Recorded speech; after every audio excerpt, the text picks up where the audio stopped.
నమస్కారం vision news కి స్వాగతం. ఈనాటి వార్తలు.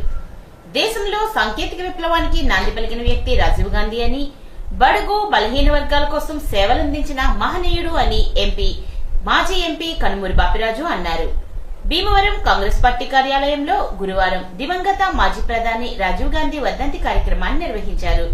రాజీవ్ గాంధీ విగ్రహానికి పూలమాలలు వేసి నివాళులర్పించారు. ఈ సందర్భంగా మాజీ ఎంపీ బాపిరాజు మాట్లాడుతూ, రాజీవ్ గాంధీ ప్రజల గుండెల్లో నిత్య సజీవుడని, అభివృద్ధి చెందుతున్న దేశాల సరసన భారతదేశాన్ని నిలిపిన ఘనత ఆయనదే అని అన్నారు. పార్టీ జిల్లా అధ్యక్షుడు అంకెం సీతారాం మాట్లాడుతూ, మాజీ ప్రధాని రాజీవ్ గాంధీ సేవలు మరువలేనివని, దేశానికి దిశ నిర్దేశం చేసినటువంటి వ్యక్తి రాజీవ్ గాంధీ అని అన్నారు. ఈ కార్యక్రమంలో ఉండి నియోజకవర్గ Congress party in charge Vegesina Venkata Gopalakrishnaraju, Jampana Subrahmanyaraju, Bhimavaram town Congress అధ్యక్షులు, మహిళా కాంగ్రెస్ నాయకులు తదితరులు పాల్గొన్నారు.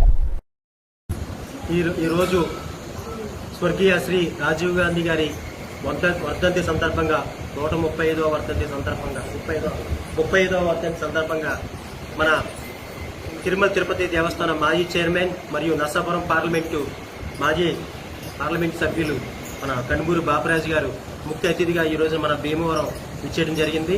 మహానుభావుడు రాజీవ్ గాంధీ గారు ఈరోజు మన భారతదేశం ఈరోజు ఇంత టెక్నాలజీలో ఉందంటే దానికి కారణం మన రాజీవ్ గాంధీ గారు.